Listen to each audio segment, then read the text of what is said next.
ఇక టీవీ9తో కీలక విషయాలు చెప్పాడు ఐబొమ్మ రవి తండ్రి అప్పారావు. రవిపై కేసుల గురించి నాకు తెలియదు అంటున్నాడు ఆయన. ఐబొమ్మ రవి తండ్రి అప్పారావు అంటున్న మాటలివి. సమాజానికి ఎవరు చెడు చేసినా చర్యలు తీసుకోవాల్సిందే అంటున్నారు. రవి విషయం హైదరాబాద్ పోలీసులు చూసుకుంటారు అంటున్నారు.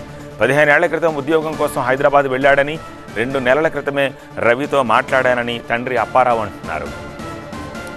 ఐబొమ్మ రవి గురించి ఆయన తండ్రి చిన అప్పారావు ఇంకా ఏం చెప్పారో మా సీనియర్ కరెస్పాండెంట్ ఖాజా అందిస్తారు. ఏమంది రవి తండ్రి, ఏమంది చిన అప్పారావు మనతో పాటు ఉన్నారు. మీ అబ్బాయి రవి ఇప్పుడు పోలీసుల అదుపులో ఉన్నాడు. ఆయన చాలా వరకు పైరసీలు చేసి నేరాలు చేసినట్టుగా అతనిపై కేసులు కూడా నమోదయ్యాయి. తెలియదు సార్, మాకు అవన్నీ తెలియదు. నా మటు నేను ఇక్కడ ఏదో బతుకుతున్నాను.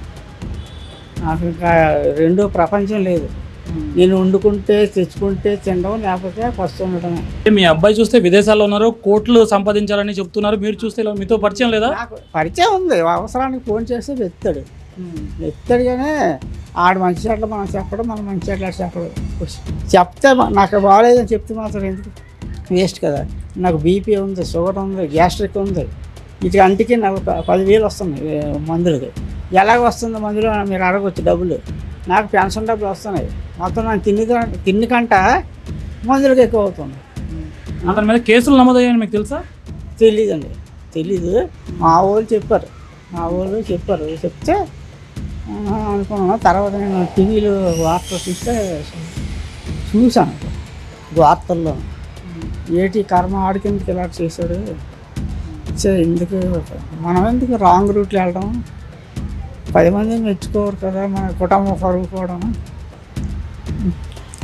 ఎంతమంది పిల్లలు మీకు? 2 అండి. మ్యారేజ్ అయిందండి రవికి? చేశారండి. ఆడు పిల్లని చూసుకుంటూ చేసాం. ఆ పిల్లని కూడా డైవర్స్ ఇచ్చేసాను అన్నాడు. మరి మనం చూసిన పిల్లాడికి నచ్చలేదు. ఆడు చూసుకున్న పిల్ల సరే అని మా పెద్దలు అందరూ వెళ్ళి చేసాం. మరి పెళ్ళి ఇష్టపడి పెళ్లి చేసుకున్నాడా? ఇష్టపడే పెళ్లి చేసుకున్నాడు. ఎక్కడ అమ్మాయి? హైదరాబాద్లో. ఏం పేరు అమ్మాయి పేరు? మీ కోడల పేరు ఏం పేరు? నగ్మ. ఏం చేస్తుంటారు? పని చేస్తారా? ఎక్కడ ఉద్యోగం చేస్తుంది, మంచి ఉద్యోగం చేస్తుంది ఆవిడ. పిల్ల ముస్లింల అమ్మాయి. ముస్లిం అమ్మాయిని పెళ్లి చేసుకున్నారు ఆయన? లవ్ చేసుకున్నట్టు ఇద్దరు ఇష్టపడి చేసుకున్నాం. కొన్ని ఎవరో ఒకరు ఆడికి ఇష్టపడారు కదా, చేసిన తర్వాత మరి బాగా బతకాలి కదా. నేను చూసిన పిల్లలు ఆడికి నచ్చేది కదా, ఫోటో చూసాడు కాదు. ఏమంది రవి పైన అనేక ఆరోపణలు ఉన్నాయి. అంటే సినిమాలు పైరసీలు చేయడం, దాన్ని ఇంటర్నెట్లో అప్లోడ్ చేయడం, తద్వారా బెట్టింగ్ యాప్లో ప్రమోట్ చేయడం అనేది పనులే మనం చేయకూడదు. ఎందుకంటే మనకు దేవుడు ఎట్టింది చాలండి. ఇప్పుడు ఆ పని ఏది అంతమంది కంప్యూటర్ వర్క్ చేసుకుంటాడు. వచ్చిన చాలు, 150 వచ్చే చాలు. ఆడు తిన్నది సరిపోతే చాలు కదా, ఇంకేటి కావాలా? మనకి తిన్నది చాలండి. 100 ఇళ్ళు ఉంటే 100 ఇళ్ళు మనం ఉండలేము.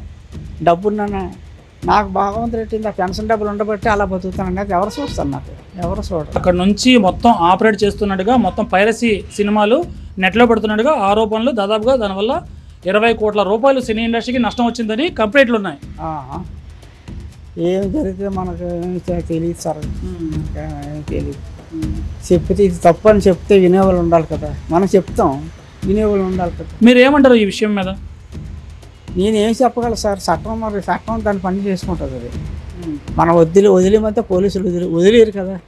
నా ప్రేమ ఎక్కువైపోయి నాకు మా కొడుకుని వదిలేయండి అంటే వదలరు కదా వాళ్ళు. అంటే 20 కోట్ల రూపాయలు నష్టం వచ్చింది, 7 కంప్లైంట్లు వచ్చాయి, 7 కేసులు నమోదయ్యాయి అని ఆరోపణలు. కాబట్టి మనం ఏం చేయలేము.